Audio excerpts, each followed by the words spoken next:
E aí, meu povo, sejam muito bem-vindos ao 10º e último episódio dessa primeira temporada do nosso Quero Pra Viagem podcast. Como eu falei pra vocês na semana passada, eu decidi dividir o podcast em temporadas, então estamos encerrando aqui a primeira temporada. Mas o que é que vai acontecer então entre a primeira e a segunda temporada? Vamos ficar em hiatos? Vamos ficar parados? Então, decidi nessa última semana que não. Eu estava conversando com alguns amigos, recebi algumas ideias, tive algumas ideias também. Então, o que vamos ter nesse momento entre a primeira temporada e a segunda temporada? Vamos ter episódios especiais, tipo especial da Xuxa do final do ano, especial do Roberto Carlos. Pronto, é isso que a gente vai ter por aqui. Eu ainda estou organizando as ideias, mas não vamos ficar sem podcast até começar a segunda temporada. Também, como eu comentei na semana passada, a segunda temporada vai começar somente quando eu já estiver pronto para ir para Chicago ou quando eu já estiver lá. Porque aí sim eu vou poder trazer informações para vocês sobre essa experiência de morar fora, vou poder trazer informações sobre Chicago, sobre morar nos Estados Unidos, e aí a gente começa uma outra fase de entrevistas também. Mas por hoje, vamos ouvir então o 10º episódio, que é a última entrevista dessa temporada. Eu amei essa conversa e eu quero muito que vocês ouçam também. Vamos junto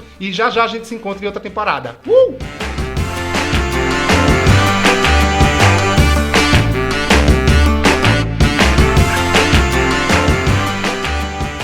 Oi, gente, tudo bem? Sejam bem-vindos a mais uma entrevista do Quero Pra Viagem podcast. Hoje estamos encerrando a primeira temporada com uma convidada muito especial. Nós não nos conhecemos pessoalmente, mas já somos muito amigos. Ela é amiga de algumas amigas minhas, né? Inclusive também do meu marido. Então, quero muito conversar com ela. Ela mora nos Estados Unidos, vai ser praticamente a minha vizinha, porque ela mora num estado próximo do meu. Então, quero muito conversar com ela para saber também um pouco sobre como é a vida nos Estados Unidos, já que ela mora por lá. A Carol já morou, já voltou, já foi de novo, então eu imagino que ela tem bastante história para compartilhar com a gente. Carol, por favor, pode se apresentar. Ai, gente, é isso aí. Eu sou a Carol, eu tenho 37 anos, com um corpinho de 83 e coluna de 105. E eu moro aqui nos Estados Unidos já há 6 anos, não consecutivos, porque a gente teve que ficar o ano de 2018 praticamente inteiro no Brasil. E a gente está aqui direto agora no estado de Wisconsin desde 2018. Então, essa sou eu. Eu tenho um filho de 6 anos e meio. E basicamente, nesses 6 anos que eu fiquei aqui, eu fui quase que o tempo integral sendo mãe dele aqui. Eu voltei para o mercado de trabalho agora. Então, tem muita história para contar. Ótimo. Eu queria começar, então, já que você tocou no assunto, né, de que vocês moraram um tempo aí e depois tiveram que voltar. Então, antes de qualquer coisa, eu quero perguntar para você sobre isso. Qual foi o motivo que vocês tiveram que vir para o Brasil e depois voltar? Vocês tinham desistido ou foi alguma outra coisa? Não, então, assim, desistir, a gente é brasileiro, não desiste nunca, né? O negócio é o seguinte, a gente desistiram pela gente, na verdade. O que aconteceu foi que, quando a gente veio pra cá a primeira vez, a gente veio pra ficar 6 meses só, em 2014. O meu filho era bebezinho, recém-nascido. Eu vim passar minha licença maternidade aqui enquanto o Rick, que é meu marido, trabalhava num laboratório que é meu marido, ele é anatomista de madeira, então ele trabalha com anatomia forense de madeira, que é uma coisa super específica, que no Brasil não tem campo. Onde tinha, ele já trabalhou, já não tem mais grana porque é instituição governamental, então chamaram ele para vir para cá para trabalhar no maior instituto do mundo, né? O melhor que tem é aqui, o laboratório. Então ele veio, a gente veio por, assim, farra, e a gente se apaixonou pelo lugar. E aí a gente ficou, tal, conseguimos estender a nossa estadia por quase 2 anos e meio aqui, depois desses 6 meses, né? Voltamos pro Brasil para pedir demissão, aquelas coisas, e voltamos para ficar aqui, sei lá, até quanto a gente pudesse. Aí no final de 2017, o chefe do meu marido sugeriu que ele fosse contratado com visto de trabalho em si, porque a gente veio com visto, que é um visto de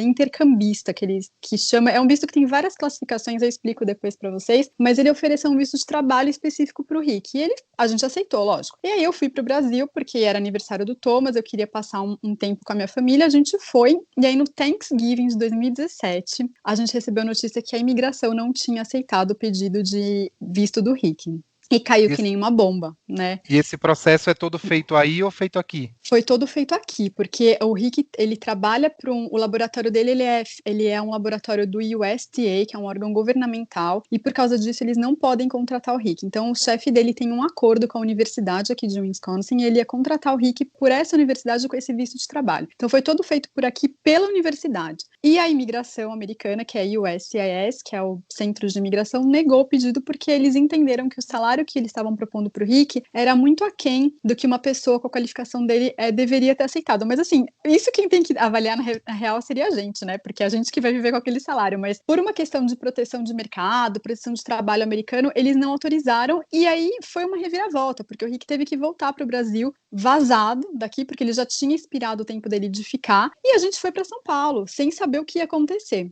E aí foi super estressante, porque eles falaram pra gente assim, a universidade falou, olha, vai pro Brasil, você fica lá um mês, você volta com o mesmo visto que você tinha pra cá, e tá tudo certo. E a gente falou, bom, não é o ideal, né, porque a gente queria ficar com visto de trabalho, que fica mais tempo, tal, né, mais tranquilo, e era um visto que possibilitaria a gente pedir um green card mais pra frente de uma forma mais fácil. E a gente aceitou, né, porque era o que tinha, enfim. E aí, nesse meio tempo, a gente tem uma gata, né, que mora aqui com a gente, a nossa filha peluda, e a gente sabe que ela veio do Brasil com a gente, tudo, e nesse período a gente nem se preocupou em pensar em levar a Amy para São Paulo, né, porque era para o Rick ficar um mês só lá. E aí, no final das contas, na sexta-feira, antes do Rick embarcar, o Rick embarcava no sábado, a universidade falou, olha, a gente mudou de ideia, a gente não vai mais te dar o visto que você tinha, e nós vamos apelar da decisão da imigração, então você vai para o Brasil e espera lá de 9 a 12 meses para ver o que acontece. E assim... Nossa, vai vivendo sua vida e de repente a gente vai ter uma resposta positiva para você. E assim, e as chances eram que não ia ser positiva, porque quase nunca é aceita essa coisa. E a gente ficou desesperado, porque a minha gata ficou aqui com o chefe do Rick quase um ano, ele cuidando dela, e a gente no Brasil sem saber quando e se íamos voltar para cá. E a minha casa ficou toda montada, meu carro, minhas roupas. Eu tinha ido pro Brasil com mala para ficar um mês, assim, eu não tinha roupa, eu não tinha nada. E eu fiquei desesperada. Bom, aí a gente passou um ano praticamente no Brasil esperando esse processo ser analisado. E aí, em setembro de 2018, esse processo foi negado de novo. Eles falaram, não, a gente não vai deixar, não vai rolar, né? Pensa outra solução. E aí a universidade, junto com o chefe do Rick, ofereceu o mesmo visto pra gente e nós voltamos em novembro de 2018. Mas aí, pra mim, assim, naquele momento, o encanto que eu tinha com a imigração americana, com o sonho, né, de ficar aqui, aquilo foi por água abaixo, porque eu fiquei um ano super estressada, eu não sabia o que ia acontecer, a gente sem dinheiro, a gente sem nada, assim, foi muito estressante. Então, pra mim, aquilo foi um balde de água geladérrima, sabe? Mas no fim, a gente voltou e a gente conversou. Eu e o Rick falamos, ó, a gente tá indo pra ficar 2 anos, a gente tem 2 anos pra acertar a nossa vida, vamos encontrar isso como uma forma de se programar pra ver o que acontece, né? E aí, nosso tempo aqui expira, né, hoje, né, tô falando hoje isso em abril de 2020, o nosso tempo aqui acaba daqui 6 meses, a gente não sabe o que vai acontecer, né? Então, foi bem terrível, assim, e foi por isso que a gente ficou no Brasil, não foi por opção. Nossa, eu imagino que assim, você ter problema com a imigração já é um problema. Agora você ter vários Pois e é. ficar dependendo da empresa apelar ao processo e tudo mais. Então, basicamente, vocês não escolheram os Estados Unidos como lugar para morar. O Rick foi Não. convidado. Ele foi convidado. O meu plano de vida, assim, sempre foi morar na Europa. Eu sempre me identifiquei muito mais com o estilo de vida europeu, com os países europeus, com aquele clima europeu. Para mim é muito mais sedutor do que vir para os Estados Unidos. Mas como para o Rick foi uma oportunidade, a gente não ia deixar passar, porque a questão toda era baseada em sair do Brasil. A gente não queria mais morar no Brasil. E desde 2012, quando a gente foi para Inglaterra, que a gente voltou um dia, eu nunca esqueço, a gente estava voltando de metrô, lá de uma quadra de um jogo de tênis que a gente tinha ido longe pra caramba. A gente voltou de metrô meia-noite, sem estresse. E assim, em São Paulo eu morava em Interlagos, né? Que quem é de São Paulo sabe o fuzuê que é aquele lugar, assim. Então eu cheguei em Londres, eu falei, a gente voltou pra casa, eu falei, Rick, eu não quero mais ficar aqui, eu não pertenço a esse lugar, eu quero ir embora, né? E a gente começou a ver alternativas. Lá em Londres também tem um jardim botânico enorme que se chama Kew, que tem também essa parte de anatomia de madeira, tá? Mas também um pouco como o Brasil, depende de financiamento do governo. Então a gente meio que acabou deixando passar, né? E eu trabalhava com o Milton, né, na empresa que eu trabalhava, eu tentei pegar uma transferência, mas pelo meu cargo, que não era gerencial, era muito difícil. Eu me apliquei para várias vagas, eu fiz entrevista desde louca, assim, eu falei, eu quero ir para qualquer coisa do mundo, sabe? Eu não Sei quero como ficar é. aqui. Você sabe, você me entende. E eu falei, quero qualquer coisa, eu não quero ficar mais em São Paulo. Mas aí a gente acabou sendo escolhidos, né, para ficar aqui, e foi super legal, assim, não tendo que reclamar, tirando essa questão da imigração, né? Não, esse negócio de ir embora de qualquer jeito é basicamente o que eu falei para Milton assim que a gente começou a se conhecer. Falei para ele, olha, o meu plano é sair daqui o mais rápido possível. Ainda bem que apareceu uma oportunidade, enfim, bem melhor do que eu imaginava, né, de uma forma bem melhor, e ele aceitou ir junto. Mas me diga uma coisa, eu sei que você, enfim, tem descendências, né, europeias. E você falou também que gosta muito da Europa. Existe algum outro lugar que Uhum. você conheceu? Você falou agora de Londres, mas existe algum outro lugar que você conheceu e que você moraria ao invés dos Estados Unidos? Sim, eu moraria facilmente, sem piscar, na Alemanha. Eu moraria na Finlândia, eu moraria na Estônia, que é de onde eu tenho a minha ascendência, né? Meu bisavô era estoniano, ele me passou a cidadania, então eu moraria na Estônia sem dúvida. Mas hoje em dia, assim, por termos estratégicos de mercado, de governo, eu iria para a Alemanha sem dúvida. Eu iria para a Alemanha, minha meta, assim, tipo, se aqui der errado, eu quero ir para a Alemanha. Vemos que você gosta de lugares super quentes, né? Adoro, calor é comigo mesmo. A Carol mora atualmente na cidade de Madison, nos Estados Unidos, que é super quente, é super. Super calorosa. Ó, E pra a você ter uma Alemanha ideia, seria. aqui a gente já pegou, ano passado nós pegamos menos 42 graus de temperatura. Minha porta congelou por dentro, não é brincadeira. A gente Vou, teve alerta de não poder sair de casa por mais de 5 minutos com risco de perder a ponta do nariz e a ponta dos dedos. Então foi bem interessante isso.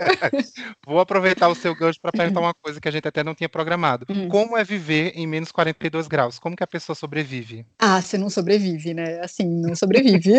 Não tem. É engraçado, assim, aqui em Madison, a gente fica 9 meses do ano usando casaco. Então, você, a partir de outubro, final de setembro, começo de outubro, até final de abril, você tá de casaco. Tipo, agora a gente tá falando aqui, hoje é dia 14, né, de abril, eu tô de malha, já teve neve hoje aqui, tá -1 de temperatura. Eu tô desde outubro usando casaco. Aí você alterna. Casaco pesado, casaco fino. Casaco pesado, casaco fino. Mas são 9 meses de frio.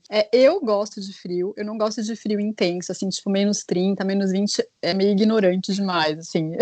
Eu não curto muito, mas um friozinho, assim, de um -3, -5, eu acho gostoso, eu gosto, mas -40, não. Mas basicamente, então, para dias assim, vocês têm que ficar totalmente dentro de casa, se programar para ficar em casa. Sim, quando a temperatura, na verdade, o que manda nesses estados frios, você vai aprender isso quando você for lá para Chicago. O que manda não é a temperatura, é a sensação térmica. Então, se a sensação térmica chega a menos que 32 Celsius, o governo declara estado de, tipo, não emergência, mas é estado de congelamento, assim, né? Eu tenho um termo lá que eu não lembro agora, mas eles decretam que você não pode ficar exposto por mais de 15 minutos. Então, se você tem que sair, as pessoas saem, não é que, tipo, você fica enfurnado em casa, as pessoas saem. Mas se você tem que sair, tem que ser uma coisa rápida. Você tem que proteger toda a sua pele. O que ficar de fora você vai sentir congelar. E você tem que procurar abrigo o mais rápido possível. Então, assim, o que a gente faz quando... Eu já tive que sair com temperatura de -38 para, assim, tipo, ir no mercado, né? Então, o que você faz? O trecho da minha porta até meu carro, eu senti meu globo ocular congelar. Ele fica duro. O Nossa, meu pelo do nariz dentro parece que você tem um monte de caca, assim, mas é gelo. E você congela, assim, é muito rápido. 2 minutos você já tá se sentindo congelado. E meu cílio chegou a congelar, já uma vez até tirei foto. É bizarro. Então você evita de sair, né? Mas não é sempre também que tem essa temperatura tão extrema. O normal aqui para minha região, no inverno, é oscilar entre -14 e -18. Isso é o padrão. Mais que isso é... que o padrão já é bem complicado para quem é brasileiro, né? Não, é um choque. E quando eu cheguei aqui, Cláudio, a gente veio do Brasil em janeiro de 2014. A gente saiu de um verãozaço e chegamos aqui a -32. Eu tenho 1,56 m de altura. A neve me passava aqui. Eu não Nossa acreditei. senhora. Eu não acreditei. Eu já vou conhecer essa realidade. Eu nunca peguei Vai. temperaturas abaixo de zero, acho que peguei no máximo -2, Ah, mas não conheço essa realidade. Também agora eu não conhecerei esse ano, né? Segundo aí o coronavírus, eu não vou conhecer esse ano, vou conhecer só ai, no próximo. ai, meu Mas, Deus. mas tudo bem, vai dar tudo certo. Vai, você vai E, conhecer. e entrando na parte aí de Estados Unidos em si, né? Eu queria que Uhum, você comentasse um pouquinho com a gente como que é o visto de vocês, porque eu sei que não é o L1 que é o meu, uhum, né? Que não vai ser o meu, que uhum, agora já posso dizer que é o meu. Também não é os outros vistos que a gente já falou aqui, né? De turismo, o uhum. da Liliane, que é de estudante e tal. Eu sei que o de vocês é diferente. Qual que é o visto que Isso. vocês...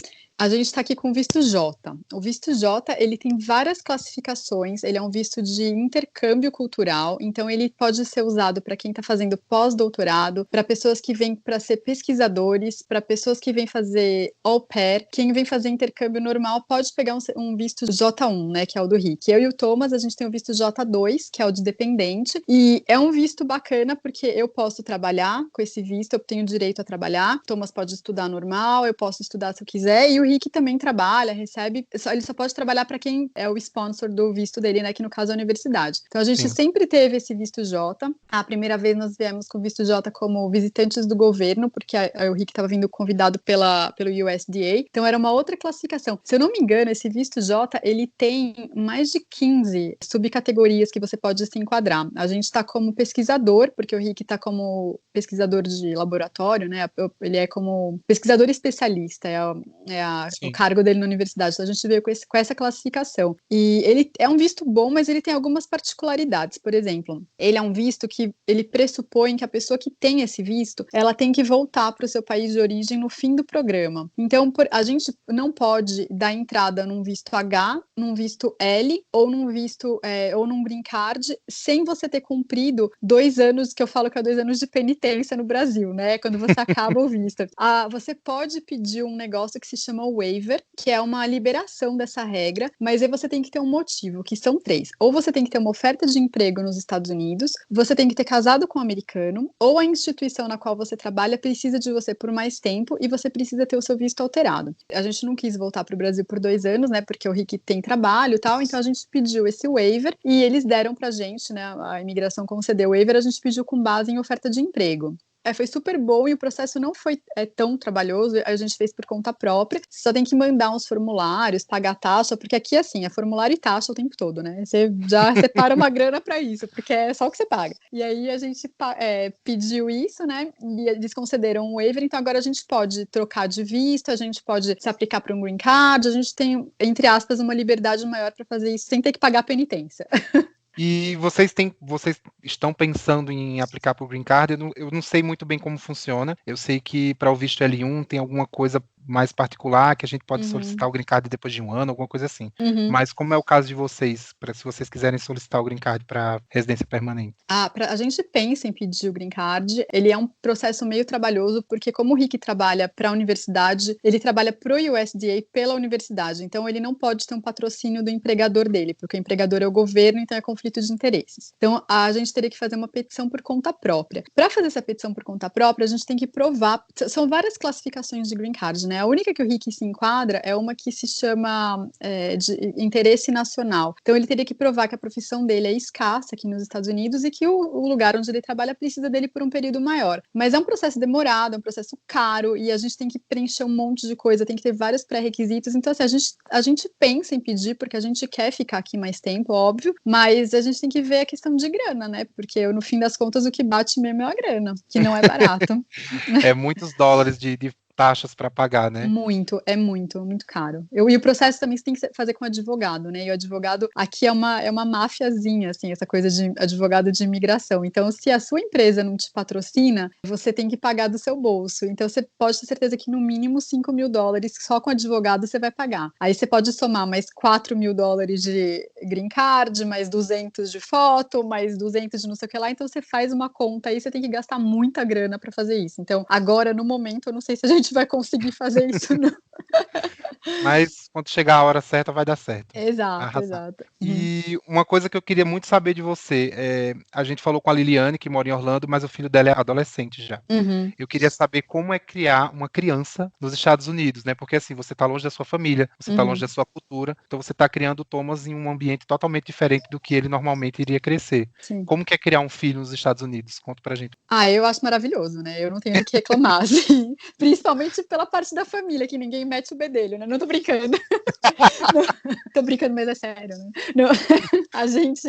Não, assim, o Thomas chegou aqui, ele tinha 2 meses de idade, né? Então, ele passou mais tempo da vida dele aqui do que no Brasil. Então, assim, em termos de criação, o que eu vi de diferença, principalmente comparando com esse tempo que a gente ficou no Brasil, né? Aqui, você tem muito mais chance de levar seu filho para coisas apropriadas para a idade dele de graça. Então, por exemplo, aqui, pelo menos, eu tô falando em Madison, né? Eu não conheço muitos outros estados, contatos. Por exemplo, eu levei ele para Nova York, eu não achei que era um lugar muito bom para criar um filho em Manhattan, por exemplo, porque é bem a pegada de São Paulo, sabe? Então, por exemplo, aqui a Madison é uma cidade pequena, tem 400 mil habitantes e tem, assim, tem muita coisa de natureza. Então, cada bairro que eu vou vai ter um parquinho para ele. E assim, não é esses parquinhos igual do Ibirapuera, que é tudo enferrujado, que dá medo de pegar tétano, sabe? É tipo um negócio bonitinho, sabe? É de plástico, organizado, a maior parte é limpa. Então, ele tem a chance de brincar em qualquer lugar que a gente vá com ele pode brincar. A escola aqui também, ele tá numa escola agora que é uma escola internacional, que é aqui do bairro onde a gente mora, então tem criança do mundo inteiro, e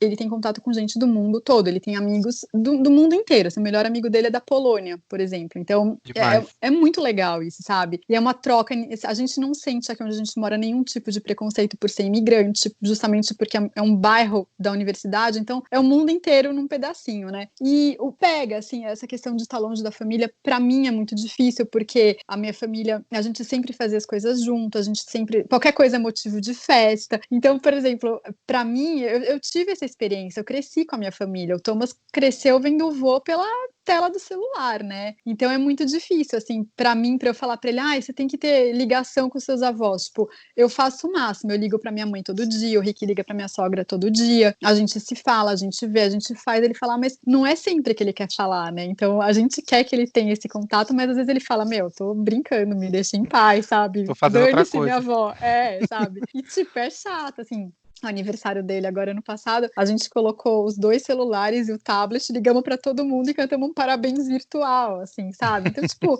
a gente tenta o que dá, né? Mas é o que eu sempre falo pro Rick, os prós e os contras, que é quando a gente pesa, os prós são muito maiores de ter um filho fora, né? Em termos de, assim, violência, de segurança, a escola dele eu não pago nada para ele estudar numa escola incrível, sabe? Eu não pago $1. Mentira, eu pago $30 no ano. Assim, uma ajuda de custo, bom. Sabe?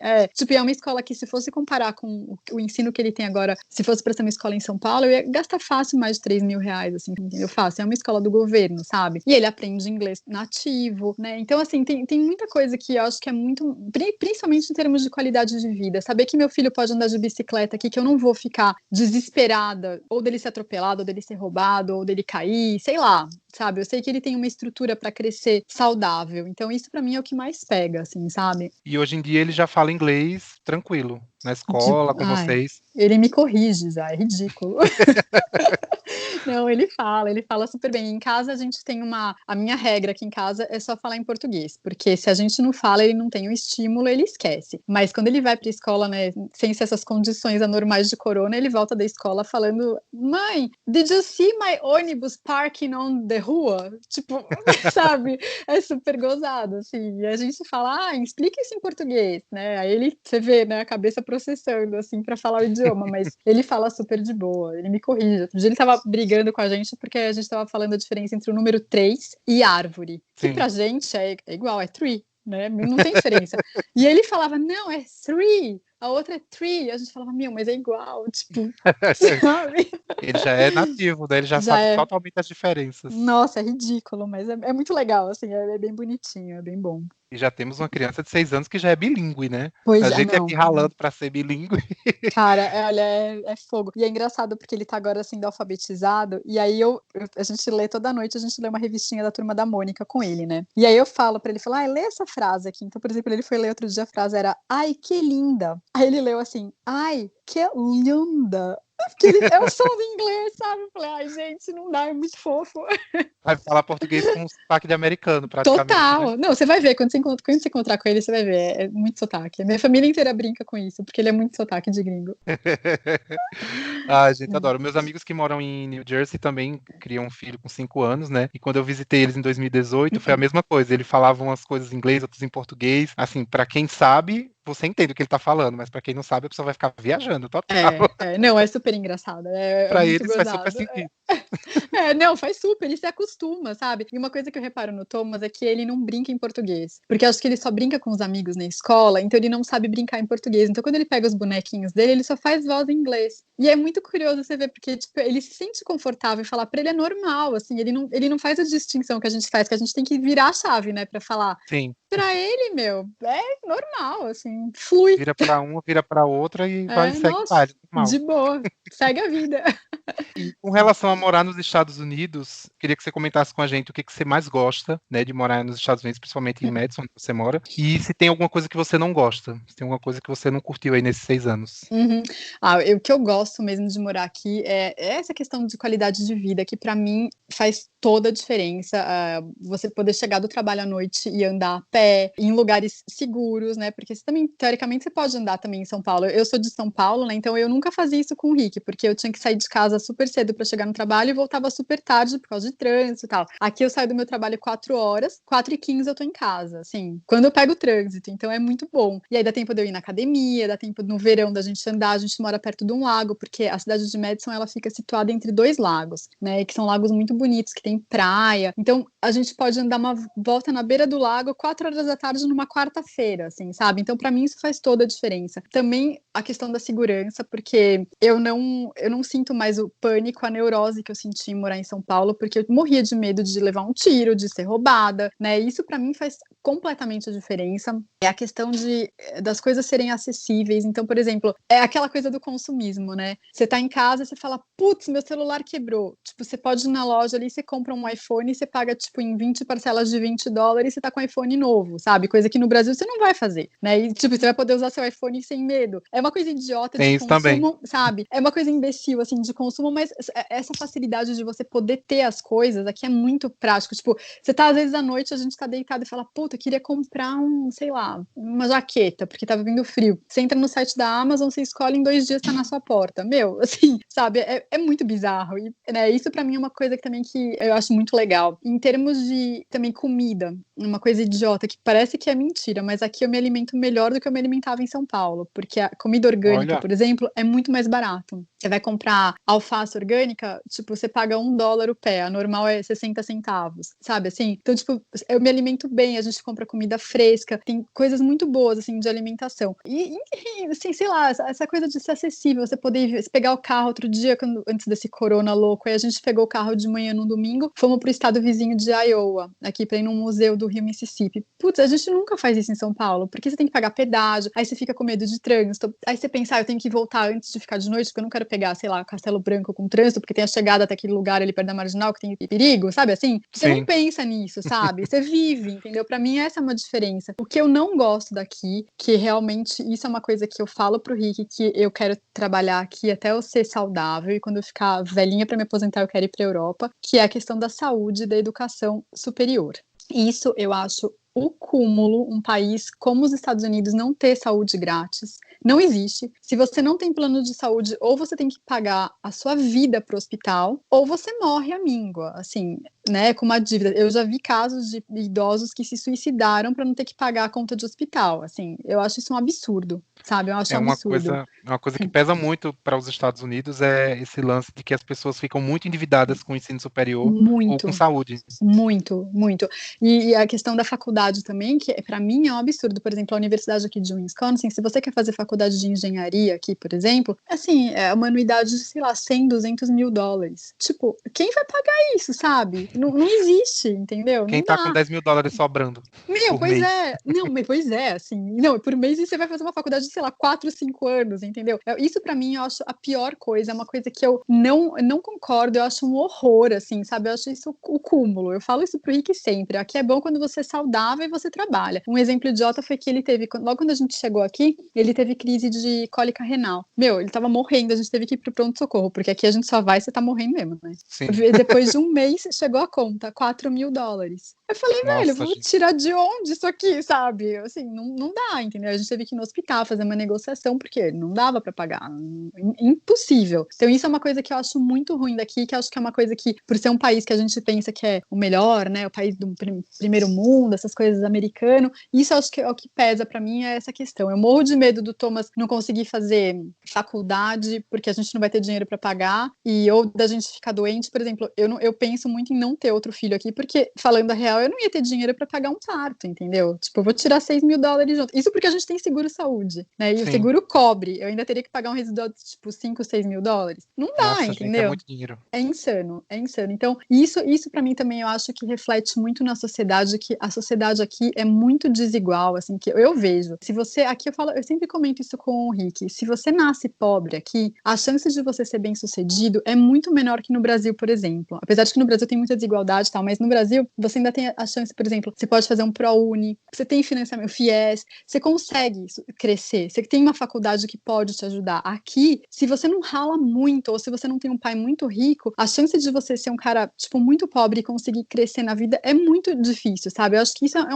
um problema muito ruim e que, a meu ver, é uma questão da sociedade americana como um todo, sabe? Eu vejo muito isso, sabe? Ah, nasci rico, eu sou rico, tô ótimo. Você é pobre, você limpa meu McDonald's, sabe? Sim. É isso que eu vejo. Uma vez eu vi uma palestra, não lembro de quem era, mas provavelmente é um europeu, e ele estava falando que justamente o problema dos Estados Unidos, e que ele não reconhece esse próprio problema, é de que ele é um país de primeiro mundo com problemas de país de terceiro mundo. Exato, exato. Eu concordo 100%. Eu vejo, a gente vê aqui, e você vê que são as comunidades mais pobres, e normalmente é tipo hispânico, é negro. Você vê que essas pessoas, você não vê no campus, na faculdade, é muito difícil você ver. Coisa que eu acho um absurdo, entendeu? Eu acho que todo mundo num país como esse, que é tipo a terra da oportunidade que eles falam, você tem que ter oportunidade para os seus próprios habitantes. Como que o cara que tipo tem uma ascendência latina, o que não pode ter essa chance porque ele já vem de uma família que não tem renda, entendeu? Eu acho isso muito, muito triste, eu acho muito deprimente ver isso, sério mesmo. Acho que aqui não, é um país que eu jamais esperaria ter essa experiência se eu não tivesse visto, sabe? Mas a gente vê muito isso aqui, muito. E principalmente você, né, que o Rick tá na universidade praticamente aí todo dia, você tem como ver isso com os próprios olhos, muito doido. Eu moro dentro do campus, então a gente vê, só tem gente branca de classe média, sabe? É muito raro você ver, a gente sempre comenta isso. E isso, pra mim, eu acho que é um problema, dada a magnitude que é os Estados Unidos, né? Que você pensa, ai, todo mundo vai pra lá e vai ficar rico, né? Pensa que você começa a fazer cocô de dólar, né? E não é assim, Pois é. sabe? Entendeu? Não rola, sabe? E com relação à receptividade de imigrantes, né, principalmente dos brasileiros, você falou que vocês nunca sentiram, enfim, preconceito e tudo, mas você acha que os Estados Unidos, no geral, têm recebido bem os brasileiros? Eu acho que depende muito do estado. Eu não sei, a minha experiência aqui sempre foi ótima, mas também porque eu não vou ser hipócrita de não falar. A gente é branco, meu filho é loiro de olho azul, entendeu? Então, assim, eles nunca. Até comentei isso com a minha prima outro dia. Quando a gente fala que é do Brasil, sempre causa surpresa, porque eles sempre acham que a gente ou é da Rússia ou é da Alemanha. Sempre, assim, 100% das vezes. Falam, não, eu sou brasileira. Aí tem que contar toda a história da família, né? Ah, minha família veio de não sei onde. Sempre dou uma localizada, assim, sabe? Contextualizar. Uma contextualizada. Mas eu nunca senti preconceito aqui, nunca me senti mal, eu nunca achei que estavam me olhando estranho, mas eu tenho plena consciência que é porque a gente é branco, caucasiano e tal. Eu não sei se para um brasileiro é com mais cara assim de latino, né? Você falando a real, se eles sofrem mais preconceito. Eu não sei, nunca tive essa experiência. A gente aqui nunca teve. Aqui onde eu moro também é uma cidade pequena, mas é uma cidade universitária, então a gente tem gente do mundo todo. Os outros brasileiros que eu conheço também nunca tiveram problema, que eu saiba, né? Mas não sei se é por causa da cidade. Eu não sei se você for para o interior do Alabama, por exemplo, que é um pessoal mais conservador, eu não sei se eles podem ver imigrantes de uma outra forma, entendeu? A gente aqui eu nunca senti nada de preconceito, zero, assim, eles sempre ficam surpresos quando a gente fala que é do Brasil, então Sim. nunca vi. É. Vamos saber em breve, né? Porque Milton sempre falou para mim, desde que a gente começou esse processo para se mudar para os Estados Unidos, ele sempre falou que ele acha que o tratamento comigo vai ser diferente do tratamento que ele vai receber, né? Porque Milton tem mais traços negros, né? O nariz, o cabelo, Uhum. a boca, então ele acha que isso vai pesar um pouco mais para ele do que para mim, que tem uns traços mais caucasianos, né? Porque, enfim, Uhum. tem descendência portuguesa, etc. Uhum. Vamos ver, a gente vai descobrir isso em breve. Me conta. Eu não sei, pelo que eu vejo assim de experiência, eu não acho que negro sofre tanto, assim, negro estrangeiro sofre tanto preconceito. Eu acho que dependendo do estado, dependendo da região, eu acho que mais quem tem cara de latino, assim, sabe? Tipo cara de mexicano. Esse pessoal a gente sabe que sofre preconceito. Eu conheço um pessoal do Kentucky que eles são assim extremamente racistas de falar na cara. Eu fico até com vergonha de falar isso pra você agora, falar tipo, o cara tem cara de mexicano, sabe? Eu me sinto Sim. mal. Mas o cara fala numa real, ele fala assim: "Ah, esse cara com cara de mexicano não devia estar aqui". Meu, que isso? Sabe? Que isso? É Você tá fogo. louco? É fogo, é muito difícil, assim, mas depois você me conta. Tá bom, assim que descobrimos. Agora eu queria entrar na segunda parte aqui da nossa entrevista. Vamos lá. Eu dividi aqui em duas partes. Agora uma parte mais de boas, né? De informação mais fútil. Queria que você comentasse com a gente já conversou sobre isso, eu e a Carol, mas queria que ela compartilhasse isso com todos agora. Algumas coisas que a gente sabe que os americanos estranham dos brasileiros, não em termos de raça, essas coisas que a gente tá falando sério, mas bobagem mesmo. Eu lembro que a Carol comentou que a gente, né, os brasileiros têm alguns hábitos que os americanos estranham muito. Eu sei que tem vários vídeos no YouTube, vocês podem procurar também para saber disso, mas a Carol vai trazer algumas aqui, algumas histórias que ela mesma vivenciou, então eu acho importante isso, uma experiência da própria pessoa sobre hábitos brasileiros que os americanos estranham. Então, eu tenho alguns engraçados. O primeiro, quando eu comecei a trabalhar, em 2017, eu fiz o que toda pessoa normal brasileira faz. Eu fiz uma necessaire com a minha escovinha de dente, minha pastinha bonitinha para escovar meu dente depois do almoço, né? Bom, fui lá, primeiro dia, escovei o dente, vi que não tinha ninguém escovando. Eu falei, epa, coisa estranha, beleza. Bora, vou continuar escovando, que bom, não tem ninguém. Aí, um belo dia, eu tava lá escovando o dente, entrou uma pessoa e ficou me encarando, tipo, assustada. Eu falei, meu, será que minha calça rasgou, sabe? O que aconteceu, né? Não sei. Aí, ok. Terceiro dia, entrou uma mulher, olhou pra mim bem fundo nos meus olhos e falou assim, nossa, eu queria ter essa coragem. Adorei. Eu falei, como assim? Você pega a escova, põe na boca e escova, né? Não precisa coragem. Ela, eu não consigo escovar meus dentes em público. Bom, aí eu cheguei à conclusão de que americano não escova o dente depois do almoço em ambientes, aliás, acho que nem em casa, porque pra eles isso é uma coisa tão íntima. É como você fazer cocô de porta aberta. É muito íntimo você escovar seu dente, sabe? E eu, a louca, tava lá escovando e continua. Eu voltei a trabalhar esse ano, levei minha necessaire lá no trabalho, escova, não tô nem aí, mas já recebi olhares bem esquisitos por causa disso. Outra coisa que a gente descobriu também a duras penas foi que americanos não batem palmas durante o parabéns a você. Isso eu achei demais. É uma coisa muito estranha. A gente foi no aniversário do amiguinho do Thomas, primeiro aniversário, né? Outra coisa também de aniversário. Eles não embrulham presente que nem a gente. Eles botam numa sacola uma sacola de aniversário, enche de papel crepom dentro e leva assim o presente. Ele não é embrulhado, é bizarro. E eu também não descobri porque eu fiz um embrulho lindo, né? Aquelas coisas. Não precisava. A mulher até achou que era presente de Natal, pra você ver. Aí chegamos no aniversário, fomos cantar parabéns. A mulher colocou a vela, eu e o Rick sacamos as palmas e começamos Happy Birthday, batendo palma. Aí eu fui olhando em volta, ninguém batendo palma. Eu falei, Rick, ninguém bate palma aqui. Aí, tipo, eu não sabia o que fazer com as mãos, porque eu não sei o que fazer. Muito desanimado. É muito desanimado, parece um velório, fica Happy Birthday. Você fala, meu Deus, que horror, ajeita isso aí. Então essa é uma coisa estranha. E uma outra coisa que também que eu descobri que americano tem aflição é de brigadeiro. Eu fiz brigadeiro. Gente, melhor coisa. Melhor coisa. Eu não entendo. Eu fiz brigadeiro em algumas ocasiões pra dar de presente e eles comem assim, tipo, como quem tá comendo, geleca, sabe? Eles ficam mastigando, processando aquilo na boca. Aí eu dei uma vez pra professora do Thomas, ela, nossa, que coisa engraçada, do que é feito isso? Eu, é leite condensado, manteiga e chocolate, achando que eu tava arrasando, né? Ela, é gostoso, tipo, eu vi que ela foi pro canto, deu uma cuspidinha, assim, sabe? Nossa. E teve uma outra também, que era a mãe do amiguinho dele aqui, a da Polônia, ela não é americana, mas conta como estrangeira, também dei pão de queijo e brigadeiro no aniversário do Thomas, ela, tipo, comeu, mas achou esquisito. Então eu já reparei que, tipo, o gringo acha meio estranho, sabe? Não sei, foi a minha experiência. Meus amigos da Suécia gostaram do brigadeiro, só acharam muito doce. Também muito doce. De comer coisa muito doce, né? Então eles acharam, assim, o ápice da doçura. Eles acharam aqui também, e eu achei super esquisito, porque aqui é tudo com açúcar. E pra mim, por exemplo, bolo pronto americano, eu não consigo comer. Aquilo é açúcar e gordura, assim, eu não consigo. E eles acharam o meu brigadeirinho de cacau doce. Vai pastar. E uma coisa que eu lembro que você falou é sobre as comidas que tem no aniversário. Porque assim, aqui no Brasil, a gente tem os salgadinhos, a gente tem o brigadeiro, o beijinho, o bolo e tudo. E você me falou que nos Estados Unidos é diferente. Você foi pega de surpresa. Eu achei que eu ia chegar arrasando, fui sem almoçar pro aniversário, que falei, vou encher a pança, né? O aniversário de criança americano consiste em pizza e bolo pronto. Eles encomendam aquelas pizzas tipo Domino's Pizza, Pizza Hut, dão para as crianças um pedaço da pizza, eles comem todos sentados, então é assim, a ordem do aniversário americano é assim, não é nada que nem esses aniversários que a gente vê no Brasil, que custa tipo 50 mil reais, né? Normalmente eles fecham um lugar, tipo uma casa de diversão, assim, um trampolim, aí as crianças brincam 1 hora, depois a hora seguinte eles sentam numa mesa todos organizados, e a mesa já tá organizada com pratinho, chapeuzinho e guardanapo, porque eles também não comem pizza de garfo e faca, veja Nossa. bem. Não, é bizarro, eu não consigo. Aí eles sentam, comem a pizza, acabam de comer a pizza, tomam um suco esquisito lá, que sempre é um suco com cor de radioativo, assim, é sempre um suco azul, sabe? É bizarro. Aí eles cantam parabéns, aquele parabéns animadão, e é isso aniversário, não tem aquela orgia alimentar que a gente tá acostumado. Então, tipo, e normalmente os pais não têm uma sobrinha. O que eles também fazem, que foi um que eu fui há um tempo atrás, que eu achei, assim, um luxo, é que eles serviram legumes. E é muito comum você ir numa... Você vai ver isso, Cláudia, quando te convidarem para jantar ou para o happy hour, você vai chegar na casa do americano, vai ter lá uma bandejinha pronta de mercado, que tem mini cenoura crua, brócoli cru, talo de aipo e couve-flor crua com molho ranch no meio. Eles comem isso de salgadinho. É Nossa, vou dizer que eu normal. já tô cheio. Vou dizer, não, já tô cheio. Nossa, comi, acredita?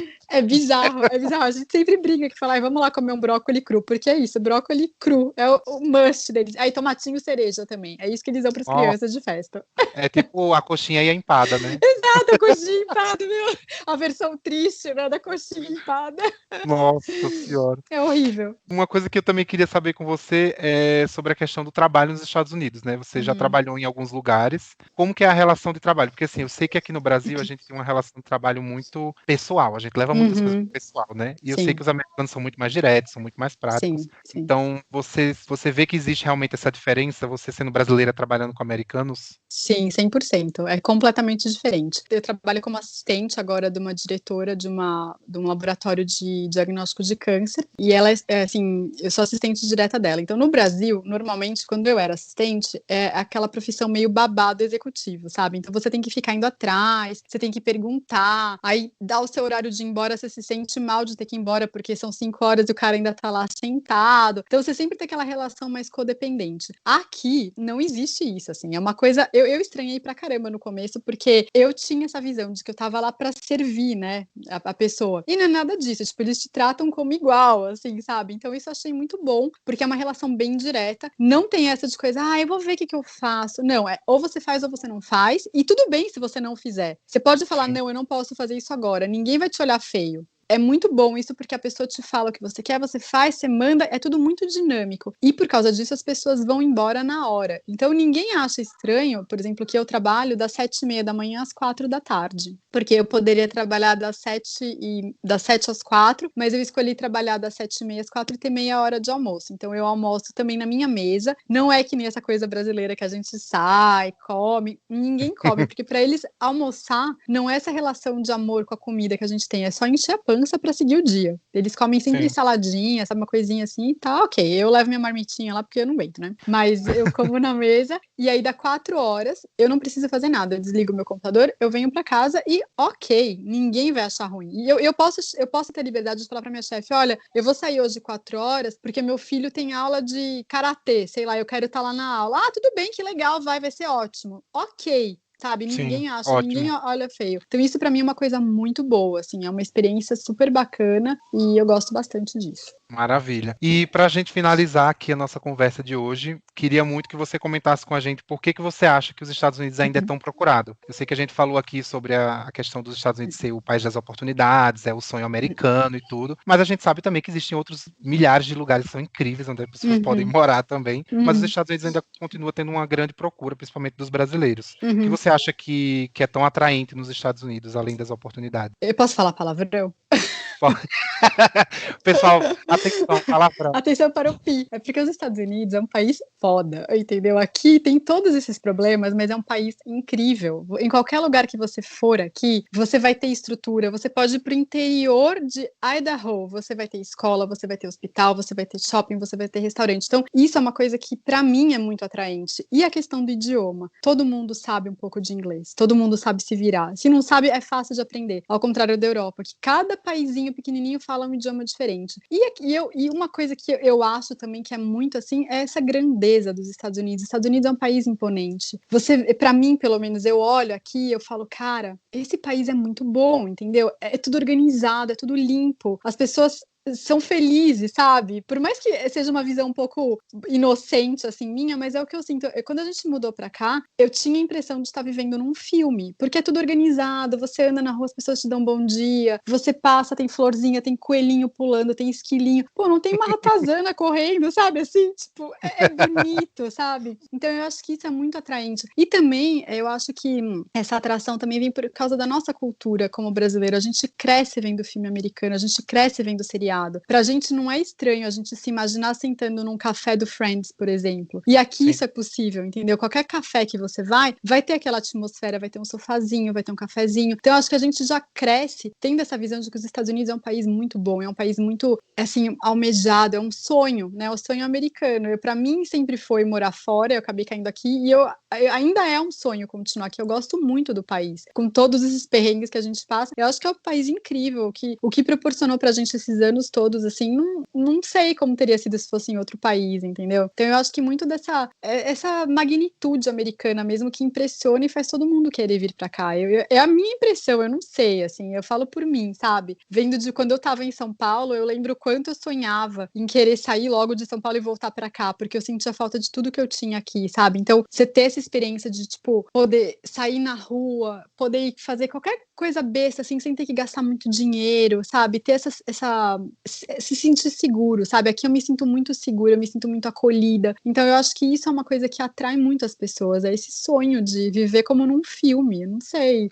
É Tá isso. vendo aí, gente? Vocês que têm o sonho de morar nos Estados Unidos ou querem conhecer os Estados Unidos, escutem as palavras da Carol.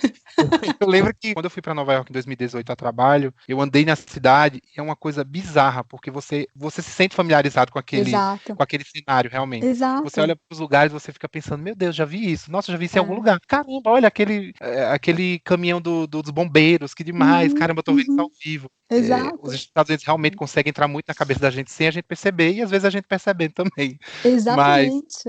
eu acho que uma coisa que a gente sempre vê nas séries, a gente vê a bandeira dos Estados Unidos e a gente fica tipo, ai, nossa, olha, os americanos botam bandeira em tudo.